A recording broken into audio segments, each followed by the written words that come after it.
Morgana have been celebrating midlife love by getting married 100 times in 100 countries. They believe grown-up love gets better and more fun, especially for women. Everyone's smarter, wiser, men are more relationship ready, and if they're not, it's obvious. Forget anything you were told about being too old or too late for love and adventure. Instead, get fresh new tips on dating, relating, and travel to exotic destinations. And best of all, call in for personal guidance, creating crazy, sexy midlife love in your life.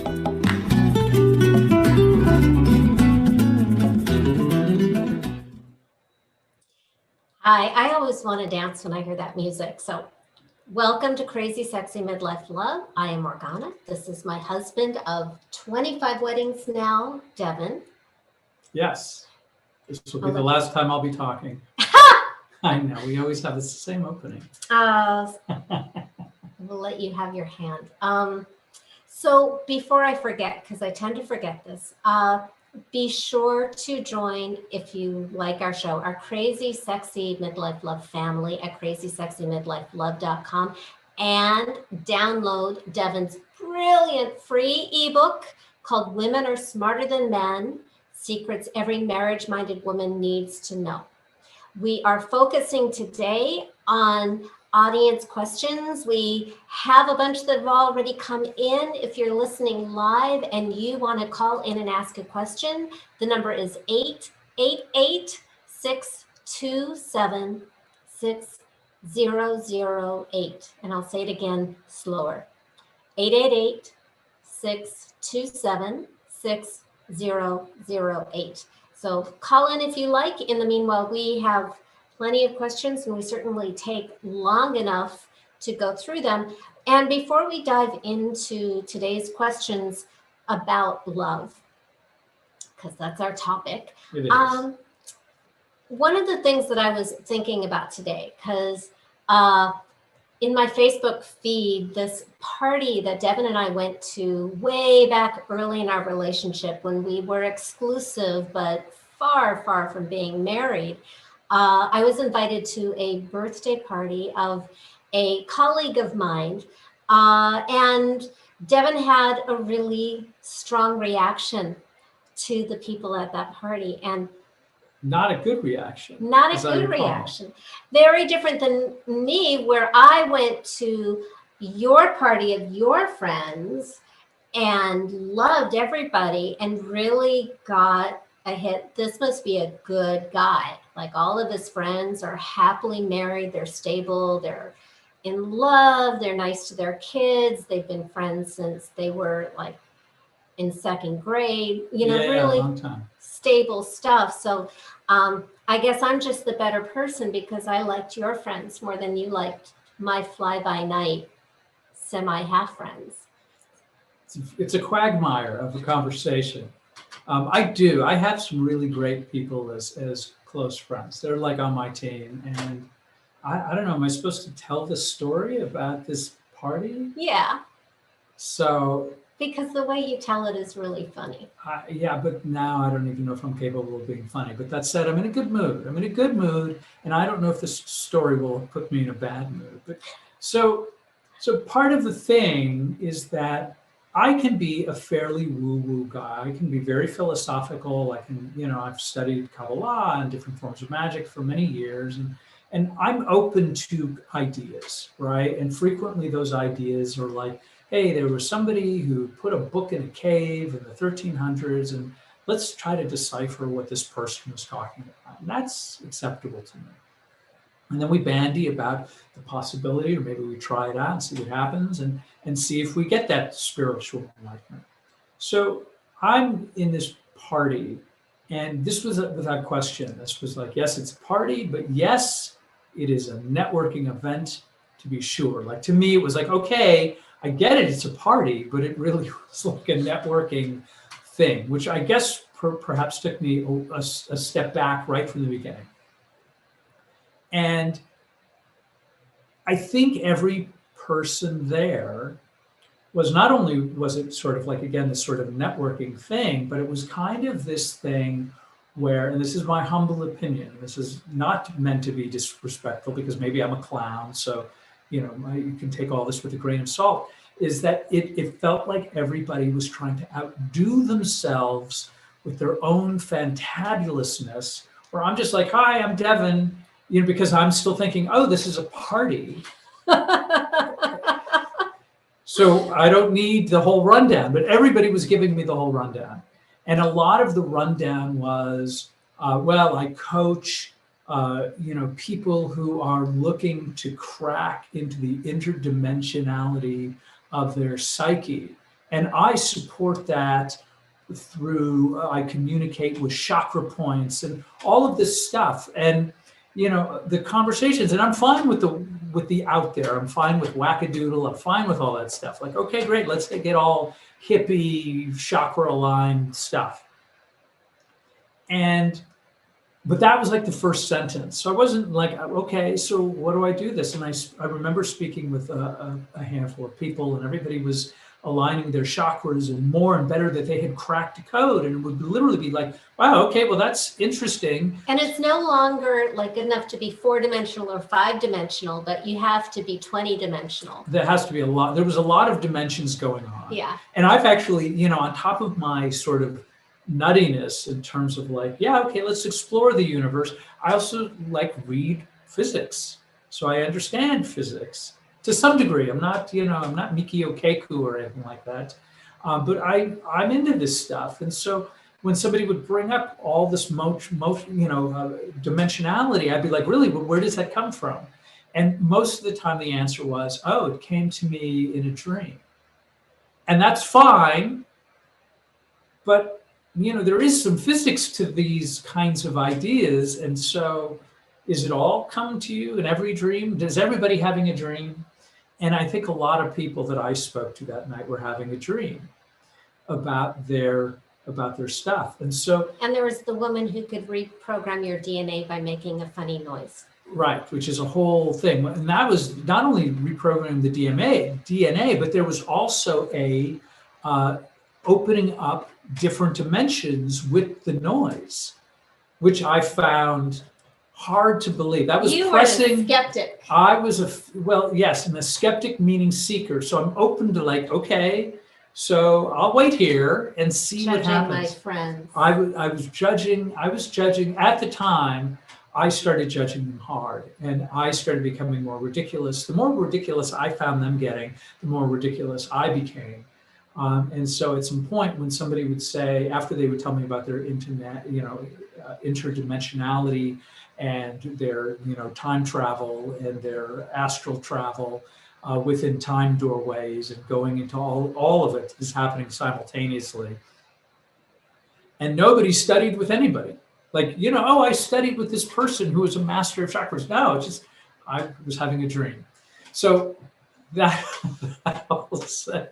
So when people finally took a breath about all these things that they were doing, they'd say what I was doing, because I'm still thinking I'm at a party. And so I remember saying, well, I work for a guy who owns an ice cream truck. And I tried to say it as deadpan as possible. Oh, really? You work at what? You work for a guy who owns an, yes, because there's a lot of little kids. And when they all line up and things get hectic, like at a park or something, you have to be very nimble. And so what I would do is I would organize the ice creams so that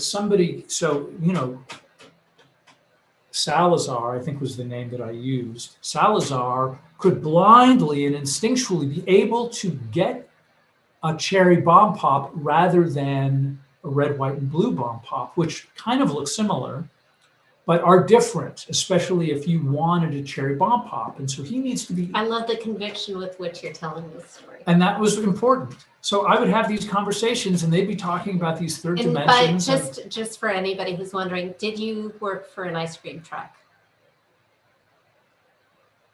Was this story true? Oh, was this true? No, this wasn't true even marginally. And by the way, I think it's to me, it's an honest living. I have if anything, it was to me, it was just this moment where it was what's the most ridiculous thing I could say at this particular party?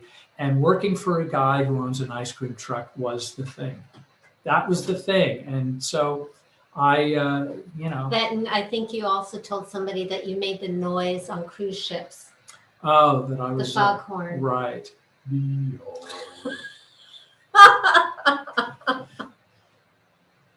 Because once in a while it would go out, so you'd have to open up the PA system and do it really loudly. I would do it through a megaphone into a bullhorn, into the microphone while everything was going on. And after you lied to all my friends, I did. you were thinking of breaking up with me because of that party. I did, because I was just, honestly, I was so, there was a point where this woman was making this noise that was opening up, like cleaning out your cells down to the cellular level by this noise that she made. And I think it was a fine noise. I just questioned the validity of the noise and what was intended to happen. And so I had a difficult time with this, and everybody else seemed to be incredibly into it. And I would have dared not challenged it. Otherwise, I would have probably looked like a complete fool.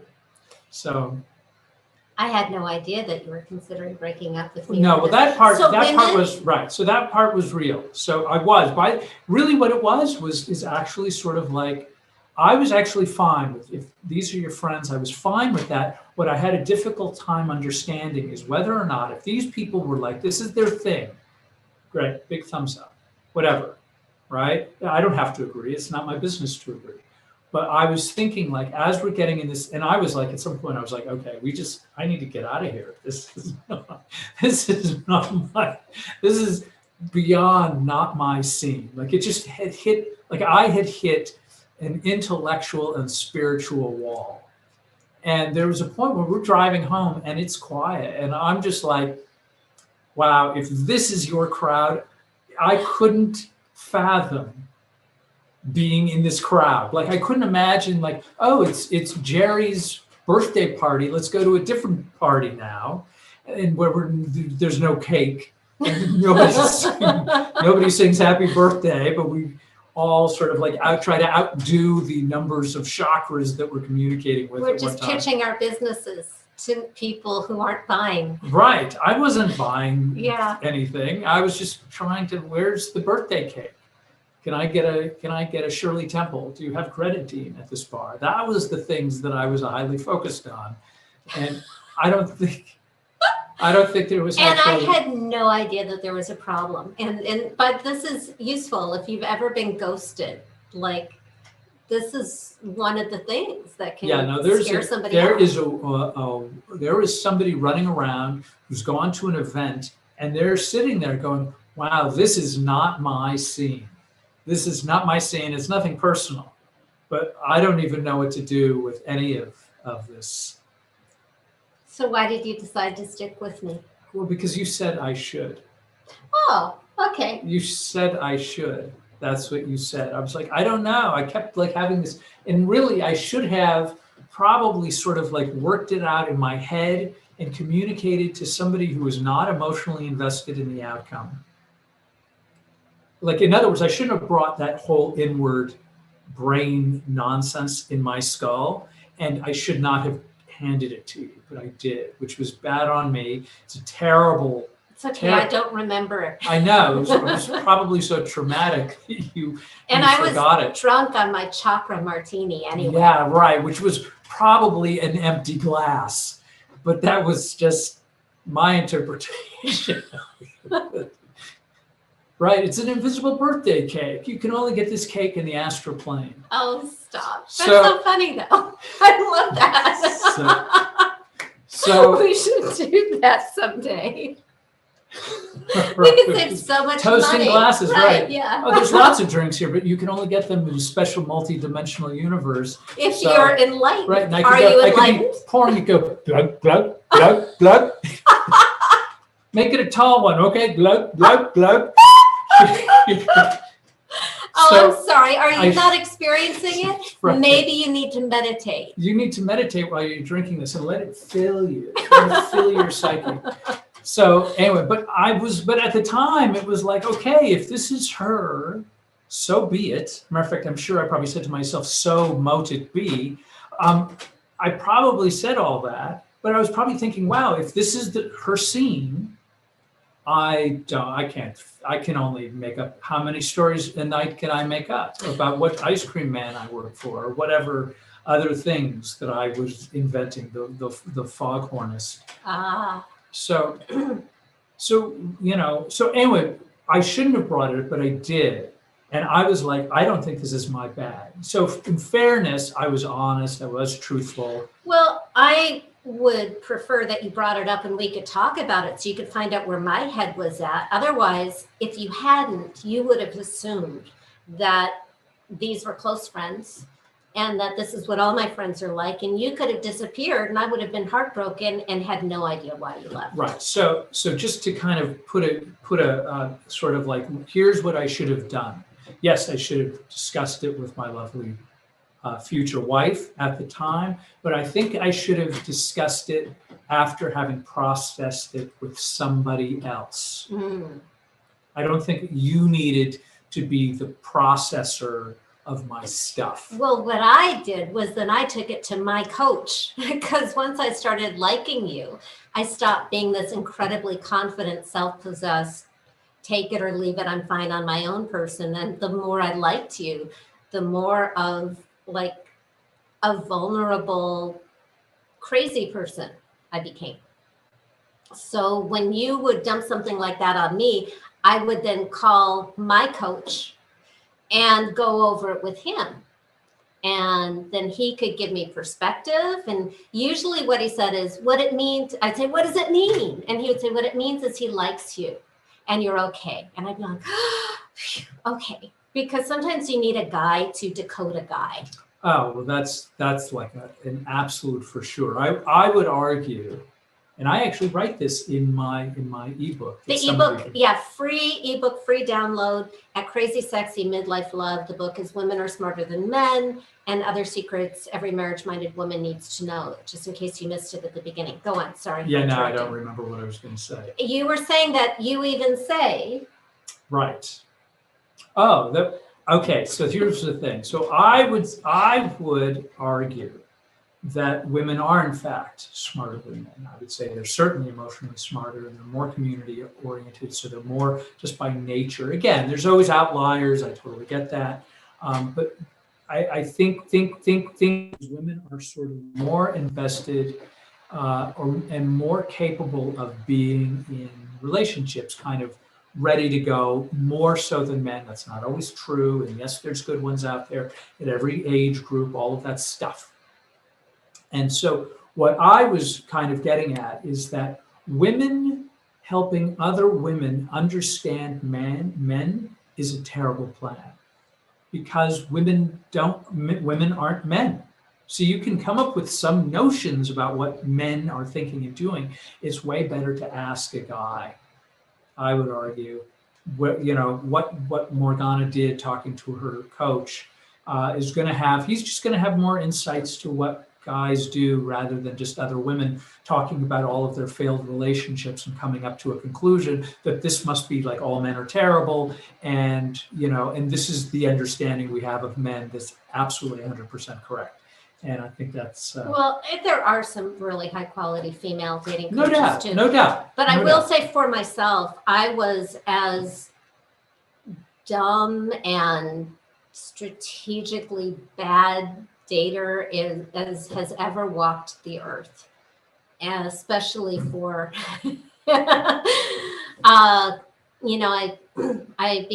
I was in like a serial monogamist at 20, and that kind of ended at 27, and then I was just like the person who kept getting stood up or dumped for another 18 years, like really painful 18 years. And I was invited into a group of dating coaches, like really happening, successful, talented dating coaches in Southern California. And I started getting some guidance that I desperately needed. And I didn't think I needed guidance because I'd actually trained in relationship coaching. But relationship is different than dating. Like, it is so different than dating. And it was guys who helped me learn how to date. to how to write a profile that speaks to the kind of man that I wanted, and did. Reeled in Devin really quickly. It took some work. It took a little. Well, you showed up pretty quickly. I did show up pretty quickly. And my experience of dating just got a lot easier, a lot more pleasant. I learned to really just listen to my gut, and I stopped getting stood up because I wasn't making those dates. I've discovered that I could actually tell. I could predict with accuracy, pretty strong accuracy, who was likely to be a flake. In fact, there was even one guy who was a friend of mine. I was coaching him on his relationship with money, and he was teaching me how to like read the signals or the signs in dating profiles, like if he's wearing glasses, or he's posing in front of a fancy car, or he's holding alcohol, or he's jumping out of an airplane. Move on, he's a player. I didn't know this. I needed a guy to explain guys to me. Yeah, that's amazing. A guy doesn't fall for that. we fall for other things. We fall for other things. But like what? Well, I mean, I think the bikini shot will fall for that one. Oh, okay. Right. I mean, in other words, there's a shirtless guy taking a bathroom selfie. That one, which is ridiculous. Right. Well, I mean, I think there's an equivalent bikini shot. Yeah, guys do very silly things like write. I like to work hard and play harder. Well, but if you're a guy, please don't put that in your profile. Well, but women's equivalent is what? I can wear jeans at the picnic, and then I can go put on a fancy dress for an elegant evening. But I see that all the time in the guys' profiles. I'm looking for a woman who can wear jeans and dress up. So I think women are writing it because they saw that. I saw that. Right, but the women who are writing that are not that. Oh. They're not.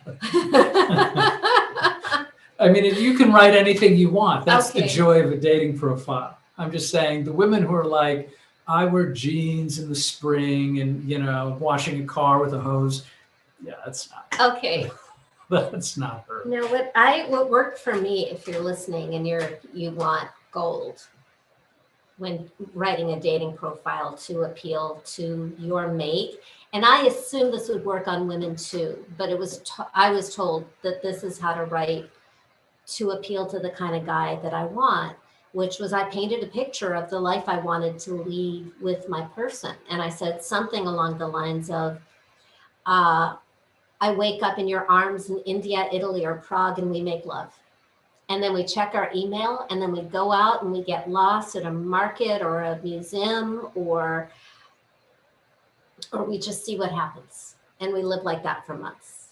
And that worked for me. That worked for Travel Guy. Yeah, that worked for me. That was your name. Yes, it was. So anyway, we've obviously gone on all kinds of tangents. That's what we do. That is one of the things that we do. It is Q&A night. But is it Q&A night? So we do. We have some questions to answer that came in ahead of time. Okay, good. And if you want to jump in, if you're listening live, we want to be here for you. So I will read the phone number 888-627-6008.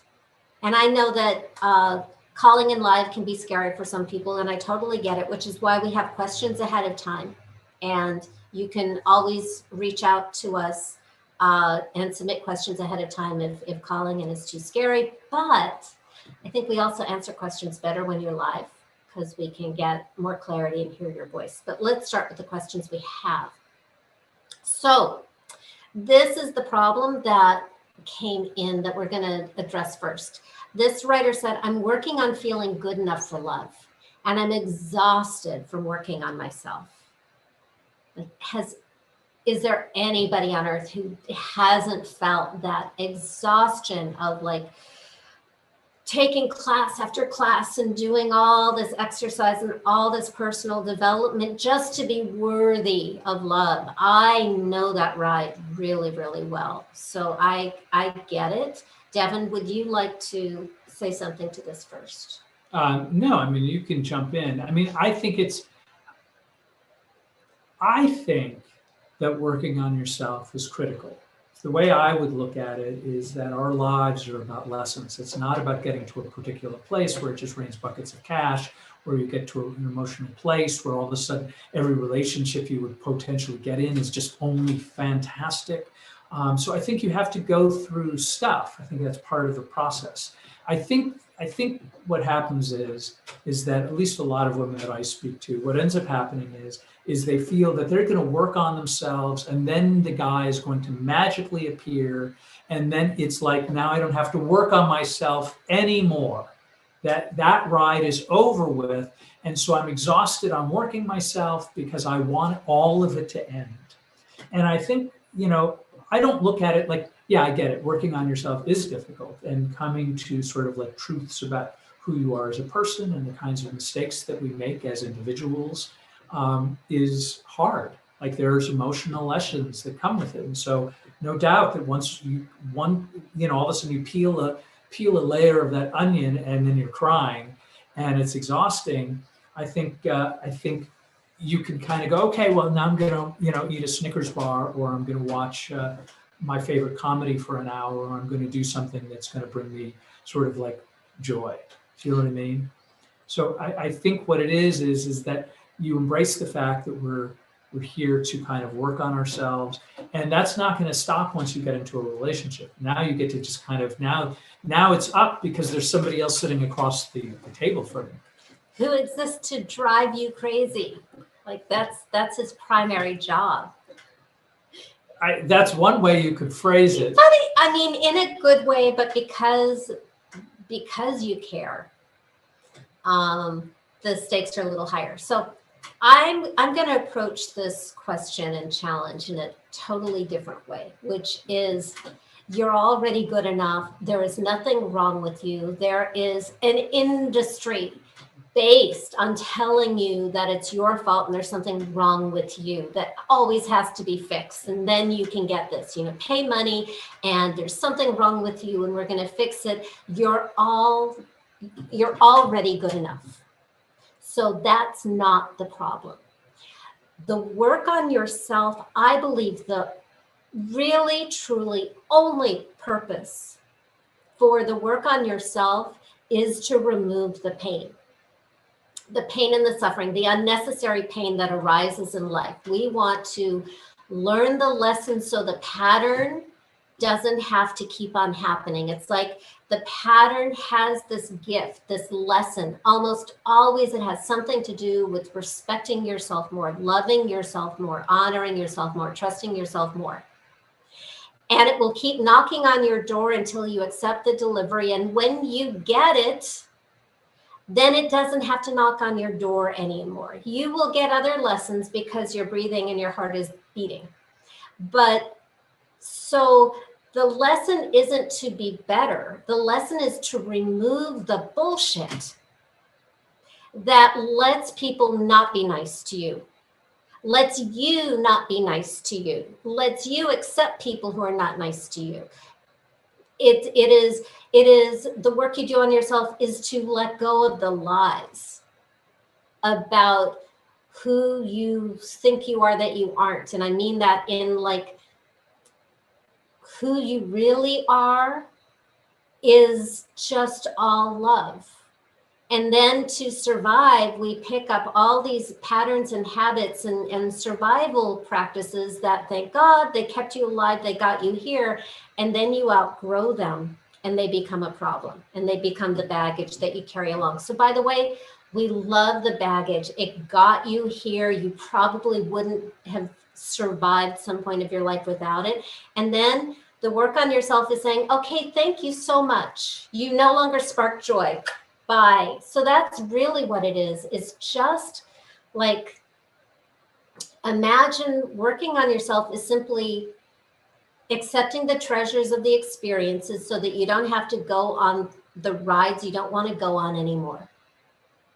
And letting go of the bullshit that keeps you from the life you really want to live, that you know in your gut is the right life for you. And it should make things lighter. If it's not, I would, I mean, yeah, there are periods where it's just like, ugh, things hurt or they're heavy or my God, I'm feeling and it's uncomfortable and I hate it. And that just means that there's a little bit left juice or value to milk out of it. Not that there's anything wrong with you. It's like all the forces of the universe and your angels and your fairies are there for you. And a really useful question is, what do I need to learn here so I can let go of the struggle? So this is kind of a long-winded answer because And I have a long-winded retort. Oh, good. But I don't. I really want to take out the notion that you're working on fixing yourself. You are fixed, you're not broken, and maybe you just have some clutter, some like limiting beliefs and patterns that you no longer have to carry around. And I hope that makes it easier for you, because the great thing about change and interchange, what I do love about personal development is interchange can be lightning fast. It doesn't take 20 days to change a habit. If you find a better way, you take the better way. Like if you're going to work and you went to work a certain way for 30 years and now you found a way that doesn't have traffic, boom, you change. You go on the route that doesn't have traffic. The change is that fast. It's not heavy like physical reality, like losing weight or something takes time. Building a house takes some time.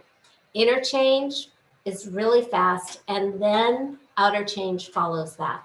Okay, Devin, retort at your peril. Go ahead. Okay, well, it's actually what I was going to say is that really Morgana and I aren't all that far apart. So I would say during the, not literally and figuratively. So literally, I think what happens when I think about problems like this, there's kind of two, right? One is like, I'm just going to keep doing it all day long, trying to strive for some sort of general thing that's probably not quite there. Like when I say work on myself, what I do is I read a lot of spiritual material, everything from the Bible to the Quran to the Zohar, all kinds of religious, philosophical stuff, right? And then when I come to cross problems within me, I try to find out how I can get to that solution. There's an old AA saying that I think comes from Chuck C. that talks about this notion of uncover, discover, and discard. Meaning it's not like, okay, I found a problem, let me take that problem and let me just embrace that problem, and let me hold on to the problem, and let me just grip it really tightly and then make the center of my universe about the problem. It's actually the opposite of that. In other words, we understand that we have this thing. In other words, in relationships, it might be, I stay in a relationship longer than what I should, or I'm not really aware of what's happening in the relationship, and everything I do is about staying in the relationship rather than finding out what's good about the relationship worth staying in for, right? Is this my person? Is this the kind of thing that I want to move forward with? If it's not, then you stop, you slow down, and you start examining it a little bit with a measure of clarity. Maybe that's just a conversation. And it may be, again, it could be just this one thing about a relationship, but there's a million things that are happening in our lives all the time where we're sort of like, we have a moment where we can self-reflect on whether that is a good thing, whether or not it's something we want to pursue, or whether or not we should give up on it, or whatever, right? And we don't necessarily nobody gets an answer sheet with any of this. So what I tend to do is I'm constantly looking for spiritual improvement, but to me, it's kind of like, I'm very much a uncover, discover, discard kind of person. So that means I will do the reading and I'll go, does this apply to me? And sometimes it doesn't at all. Maybe sometimes it's just good advice just to have, because maybe it's not happening now, but it may happen in a few weeks. And so to me, it's just sort of like, I remember hearing a story years ago that it's sort of like we're boats on the ocean. And at some point, we're going to need some repairs. And we go into the harbor to get the barnacles scraped off of us, and a new paint job or something else, right? We need to get ship shape.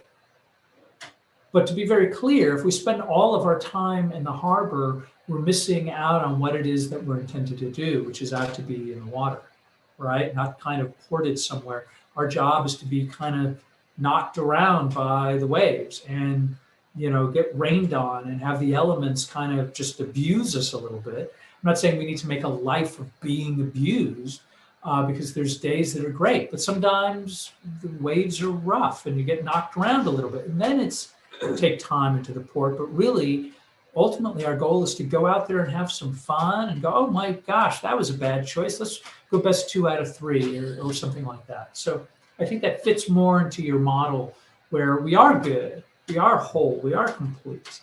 And I think self-reflection is good to get us out of patterns that sometimes we get into because we've created a narrative or somebody else created a narrative about us. And perfection is just not a prerequisite for love. And it's not a prerequisite for wealth. And it's not a prerequisite for health because nobody is perfect. So just, let go of that burden. But I like the examples that you gave, because actually what you do for self-improvement is stuff that you love to do. So that also might be a thing to look at in working on yourself, air quotes, work on yourself. What do you love to do? What would be fun instead of work that takes you in the direction of who you want to be and the life you want to have and who you want to have it with, so that maybe it's less punishment and it's more just a great way of life. And because I sent this out in an email, I think this morning, so it's sort of, in my head, in the ether, is every time you say no to one thing, you're saying yes to something else. So it's really useful to take a look at what you say yes to that makes you say no to yourself. And where can you flip that? Where can you say no to things that allow you to say yes to yourself? You want to be attractive. You want to be magnetic to what you want. Start saying no to the things that allow you to say yes to yourself, to your highest, best self. So that might actually, Devin loves to bring up the Snickers. Saying no to the Snickers might be a way of saying yes to yourself and your self-love and health and the life you want to lead. So think about saying no to people pleasing is a really good one for us women, so that you can say yes to your authentic self and see how that little tiny shift of awareness changes your life. And by the way, I would also say, if you're somebody at home who's into that multi-dimensional universe and you get joy, happiness, connection, ease of life, go do it. Like, I was having fun with it, sort of like telling the story of it and my reaction to it. But, at the same time, if that's something that you're into, then do that. Go enjoy yourself and go glean whatever it is that you can that's going to enrich your life. And you may find a great partner in that kind of community. I mean, ultimately I did, so it kind of worked for me. Well, my friend Kimberly lives in like a dozen dimensions at all time. Good. But she's also really grounded, and she's like one of the best friends I have. And she's not trying to sell me anything. Well, and I mean, I think at some point, I think what I end up trying to do just in my own life is to try to find a measure of balance. In other words, I want things to be easy, but I also know that I have to participate in the things that are harder, and there's going to be challenge. What has gotten me through a lot of it is that when I realize that a lot of what happens around me or to me isn't personal. I think that's sort of like one of those, for me, kind of like epiphany moments. I mean, it happened a number of years ago. But when I realized that I was in a relationship where the person wasn't doing it to me to get me, they were just doing it because that's what they did.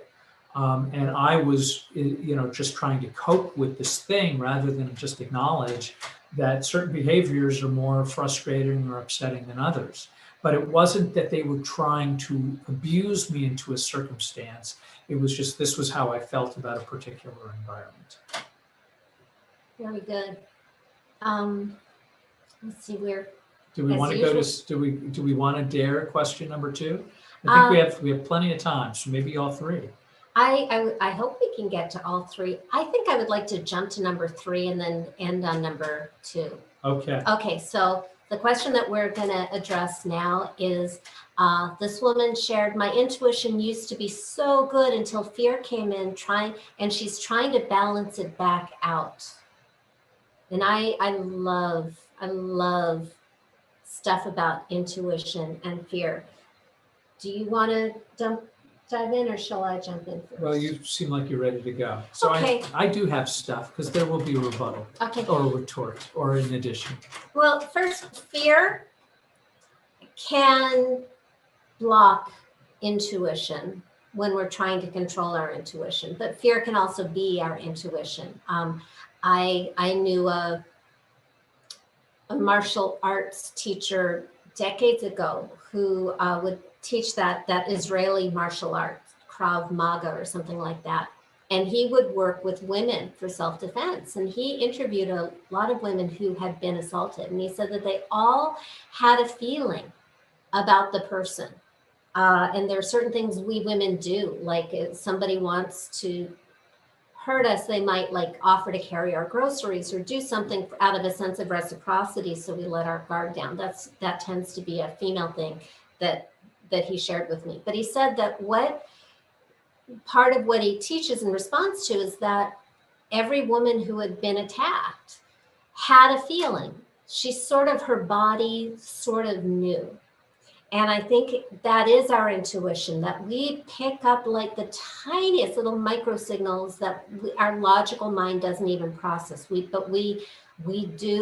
so aware of tiny, tiny signals. We are so wise and intuitive that way. So in those cases, fear is our best friend, and that's a really good time to listen to the fear. Another really good way to relate to fear is when there's something that we want to do that scares us. So this is very different from that contracting, this person isn't safe or it's not a safe environment. That's one way that fear shows up. Another way fear shows up is something that is big and scary that we haven't done before, that we aren't sure that we can do, but would grow us. And what I love about that kind of fear is it tells us this is important. It's like a flag in the sand saying treasure below. And that's the kind of fear that I like to move towards. I like to make friends with that sensation of fear. And that kind of fear feels expansive, like I'm bigger if I fly across the world for the speaking engagement. Holy hell, will I fall off the planet? I had that thought the first time I flew to Australia to speak, because it's so far and it felt like I could disappear, but it made my world bigger and it was exciting. And I got into the habit for years of doing something that terrified me like that every month until it just became a companion. Something that grows you into who you want to be feels different because it feels bigger, it feels inspired, and it's going in the direction you want to go. Getting harmed by somebody, that's not a direction you want to go. So those are like the two different flavors of fear that I would pay attention to. One is really expansive and makes you bigger, and it has a feeling of inspiration, breathing in. And then there's the, ooh, don't take any, risks that you can't survive. Like if it'll wipe you out financially or harm your body because you only get one. Those are, you don't have to do that. You don't have to risk your life or limb or your nest egg.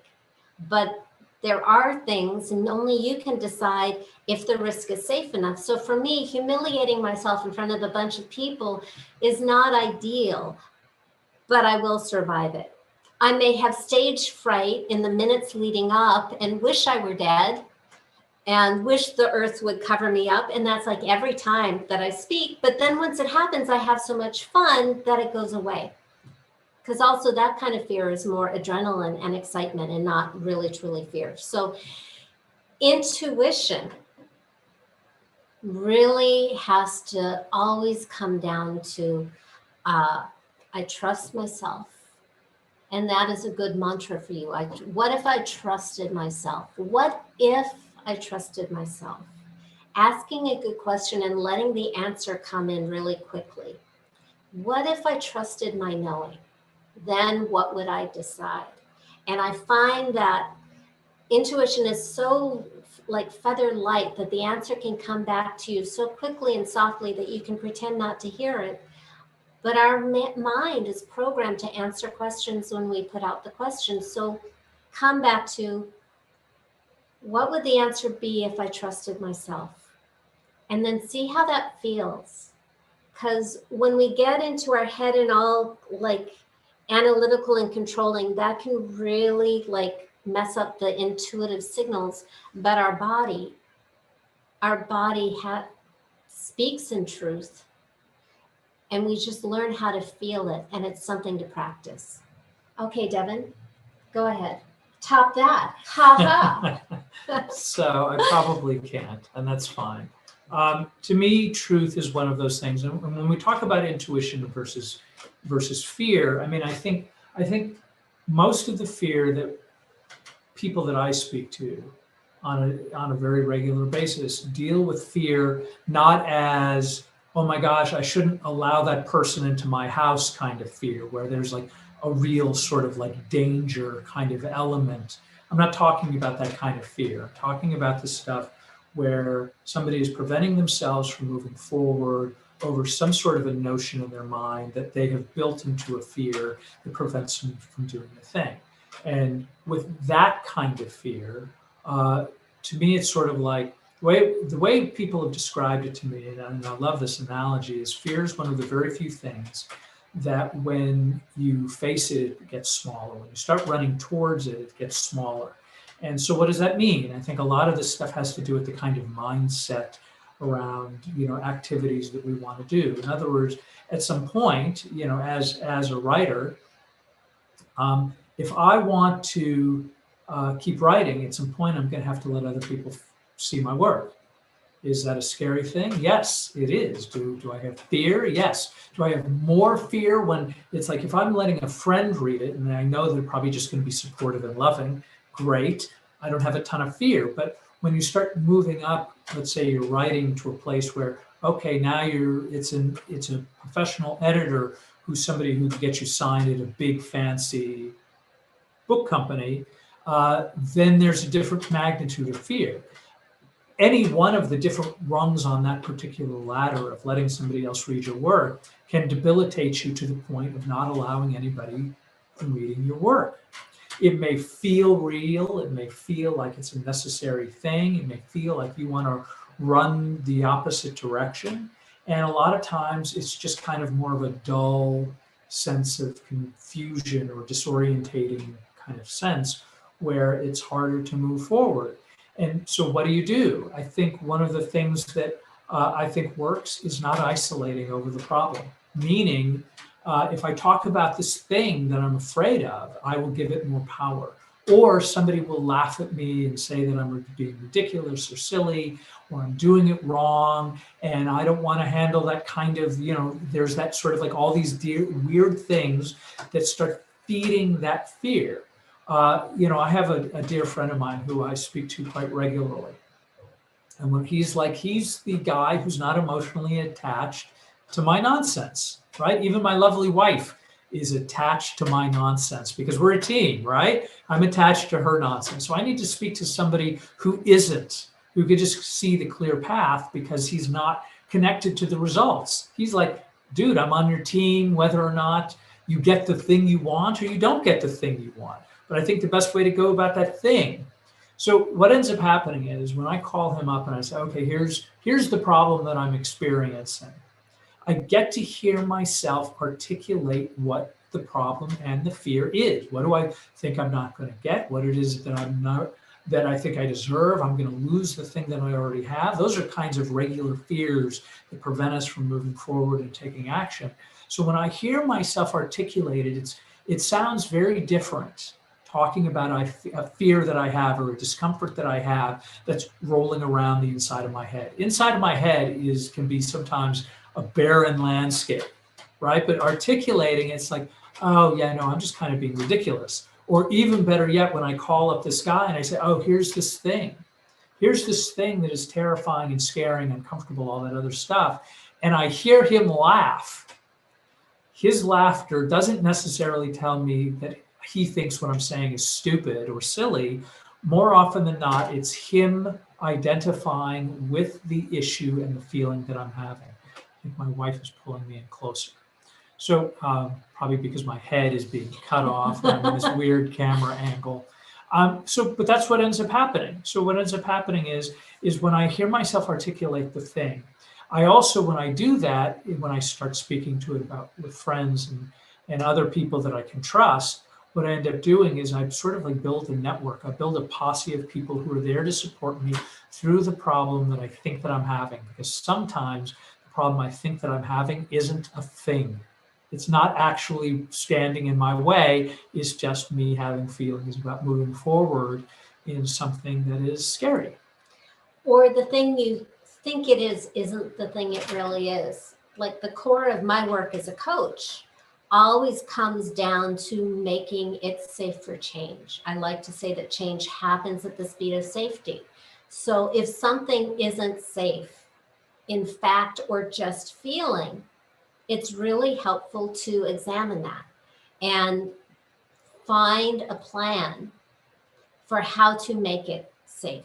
Maybe take smaller steps or just go through the worst case scenario or go through a process to get into better alignment. You know, that's what I do with money all the time, is make it safe to make and keep money by looking at what the unconscious dangers are.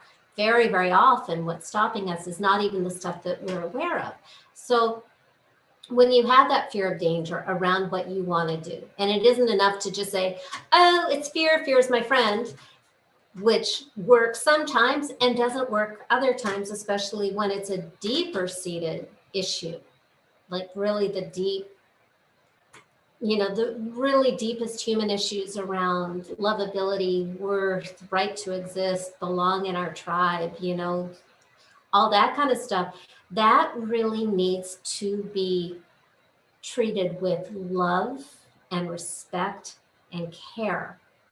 And it needs to be safe to work through that with the goal of, I see the time. I can.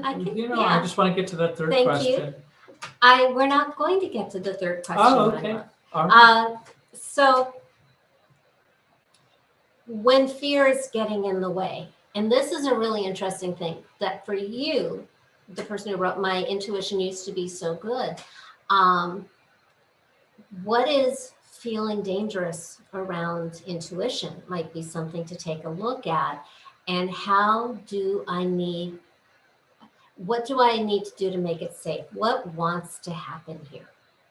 Because on the other side of every single time the fear comes up that stops us, it's like this magical portal of some initiation, some personal growth into the next level of our personal power. And it's on the other side, going through that portal, where all the goodies are. And there's a reason that we hesitate. So that's where the growth happens, is like getting whatever the lesson is, whatever the transformation is, of going through that fear portal and making friends with what you want and making it safe for what you want. And then you get what you want. Did that make sense? I was kind of in a channeling state at the moment. So. You did great. Okay. I think we have 1 minute left. So what can you say about, this is Devin's wheelhouse, this last question. That's why I saved it for last, and then we ran out of time. This woman writes, I'm in a long distance relationship and I don't know how to ask for what I want Well, we're getting, that's, you know, I mean, we're going to have to get to that question next week. We can discuss it because I don't think I can spit out a 10-second answer for that.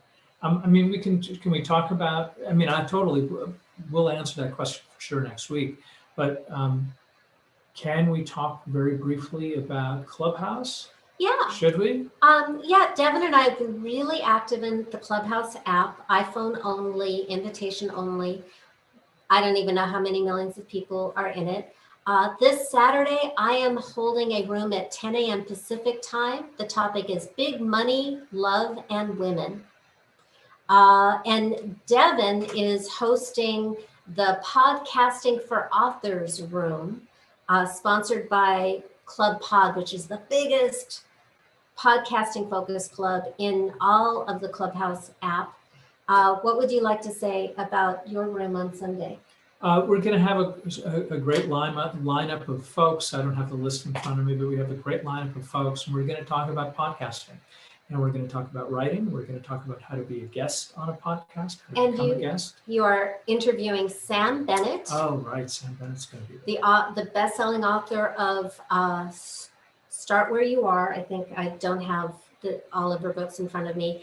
Her books, I see them at eye level every time I go into the FedEx store. I see them at eye level prominently displayed every time I was going to airports, back when I was going to airports. And podcasting was like the lion's share of her like book tour, publicity tour for getting these primo placements for her books. So if you're curious about how do you get a real publisher, how do you get that kind of, what just happened? I don't know. Did you log us out? No, I didn't click on any of that.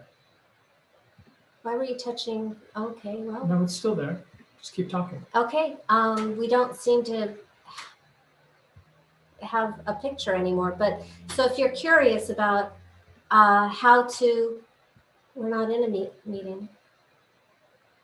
Yeah. Sorry, I needed to get into so we could see the link. Why did we need a link? So we could see if we had more time. No, you didn't. You didn't. I can see what the time is. I didn't click anything. Well, is that it? That's probably it right there. Well, the show's over. You sure? Click on that. That is. Click that. Oh, there we are. Right. Okay. That was amazing. That's what our marriage is like. Yes. Okay, so if you're interested in finding out how to get a real publisher, how to get that kind of placement, how to be a bestseller and stay a bestseller, how to use podcasts to promote your book and your brand and your business, you want to tune in to the Podcasting for Authors room at 10 a.m. Sunday, Pacific time. Our special guest is Sam Bennett. And that should complete our show. We'll have to fix. I'm going to click this button now because I see that we have the chat. Yes, okay. We're still our live. Producer was saying that that we're still live. Yes. And we're allowed to go over, but I don't think we need to go over. Right. So next week, special guest, Dr. Gary Salyer, relationship. Oh, Gary's coach. coming. All right. Yeah, Gary's therapist, fun. and his specialty is making it safe to love again. So join us next week, 5 p.m. Pacific time, Wednesday, for more Crazy Sexy Midlife Love. Join us at crazysexymidlifelove.com to join the family and download the book. And that should complete our show for today. Thanks, everyone.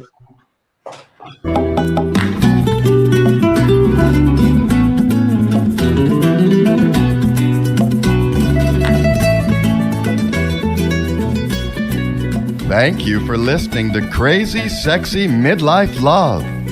Please sign up to join our free love family at crazysexymidlifelove.com. to get alerts to live shows, call in and ask questions, or just listen in. And ladies, don't forget to download Devin's free ebook, Women Are Smarter Than Men, and Other Secrets Marriage-Minded Women Need to Know. Also available at crazysexymidlifelove.com.